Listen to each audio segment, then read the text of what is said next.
धरती लोक पर श्री कृष्ण जन्माष्टमी की धूम मची हुई थी। जहां देखो वहां मंदिर सजे हुए थे, झांकियां बन रही थीं और भगवान श्री कृष्ण के जन्मोत्सव की तैयारियां पूरे जोर शोर से चल रही थीं। सभी लोग अपनी अपनी तरह से इस पावन पर्व को मनाने में जुटे थे। श्री कृष्ण जी गोलोक में विराजमान थे और धरती का यह दृश्य देखकर बहुत प्रसन्न हुए।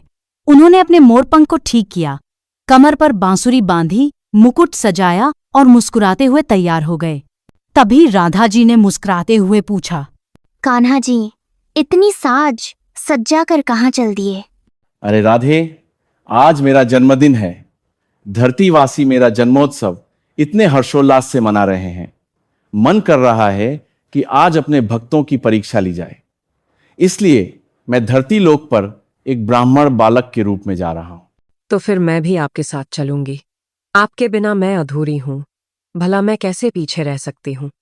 इतने में श्री कृष्ण के सखा भी आ पहुंचे और बोले, कान्हा, आज तुम्हारा जन्मदिन है और तुम अकेले जा रहे हो। वहां तो आज ढेरों पकवान मिलने वाले हैं, हम भी चलेंगे। कृष्ण हंसते हुए बोले, ठीक है, चलो तुम सब भी साथ चलो और मेरे जन्मोत्सव का आनंद लो। राधा, कृष्ण और उनके सभी सखा सखियां छोटे छोटे बच्चों का रूप धारण कर धरती लोक पर उतर आए। घूमते घूमते वे एक गांव पहुंचे। वहां भी जन्माष्टमी की धूम थी। जगह जगह झोंकियां, भजन, पूजा और पकवान की तैयारियां चल रही थीं। कृष्ण बोले, मुझे बहुत जोरों की भूख लगी है। राधा और अन्य बालिकाएं भी सहमति में बोले, हाँ, चलो कुछ खा लेते हैं। वे सभी एक सुंदर से घर के पास पहुंचे, जहां सजावट बहुत सुंदर थी। उन्होंने दरवाजा खटखटाया। अंदर से एक महिला ने झोंकते हुए कहा, कहाँ से आ गए तुम सब बच्चे? हटो, बाहर जाओ। मैं भगवान कृष्ण के लिए भोग की तैयारी कर रही हूँ। बच्चों ने नम्रता से कहा, माँ जी, हमें बहुत भूख लगी है, कृपया कुछ खाने को दे दीजिए। पर उस महिला ने दरवाजा बंद कर दिया। कृष्ण बोले, देखो सुदामा, ये मुझे साधारण बालक समझ रहे हैं, पर कोई बात नहीं, चलो और किसी द्वार पर चलते हैं। वे एक एक कर कई घरों में गए, पर कहीं से भी उन्हें भोजन नहीं मिला। अब सब थक चुके थे और भूख से व्याकुल थे। बस एक आखिरी दरवाजा खटखटाते हैं। कृष्ण बोले, यदि यहां भी नहीं मिला तो हम गोलोक लौट चलेंगे। वे एक गरीब परिवार के घर पहुंचे। अंदर माँ और बेटा बात कर रहे थे। माँ, मंदिर में इतनी भीड़ थी कि बहुत मुश्किल से ये थोड़ा सा खीर का प्रसाद मिल पाया। बेटा, खा लो, हमें रोज कहाँ ऐसा प्रसाद नसीब होता है। तभी बच्चों ने दरवाजा खटखटाया। माँ ने झल्लाते हुए कहा, अब ये बच्चे भी आ गए। खीर तो वैसे ही बहुत थोड़ी है। पर बेटा बोला, माँ, आज कृष्ण जन्माष्टमी है, ये बच्चे भी तो झांकी में निकले होंगे, इन्हें भूख लगी है, थोड़ी खीर इन्हें दे दो।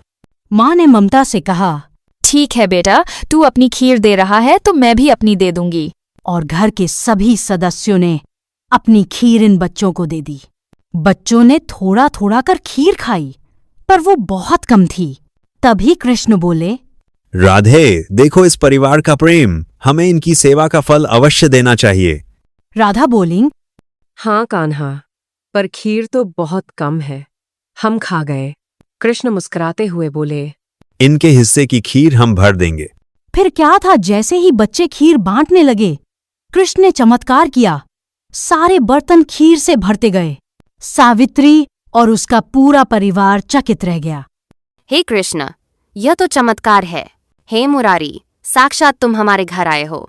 वे सभी राधा कृष्ण के चरणों में गिर पड़े और उनके दर्शन की विनती करवे। राधा, कृष्ण और सखियां अपने दिव्य स्वरूप में प्रकट हो गए। कहने लगे, मुस्कुराते हुए कहा, जो भक्त भूखे को अन्न देता है, प्यासे को पानी देता है, जरूरतमंद की सेवा करता है, ह्यूमुस की सहायता अवश्य करते हैं। श्री कृष्ण बोले, हम तो केवल भक्तों की परीक्षा हेतु धरती पर आए थे, लेकिन इस परिवार ने प्रेम और सेवा से हमारा मन जीत लिया। इसके बाद उन्होंने आशीर्वाद स्वरूप जहां जहां उन बच्चों ने हाथ घुमाए, वहां वहां धन के भंडार भर गए। सावित्री की झोपड़ी महल बन गई। दुख दरिद्रता दूर हो गई और उनके जीवन में सुख शांति आ गई। राधा, कृष्ण और उनके सखियां पुनः गोलोक लौट गए, पर धरतीवासियों के दिलों में हमेशा के लिए बस गए। शिक्षा: जो सच्चे मन से सेवा करता है, जरूरतमंद की सहायता करता है, वह भगवान की कृपा से कभी खाली नहीं जाता। भगवान हर जगह हैं, बस उन्हें पहचानने की दृष्टि चाहिए।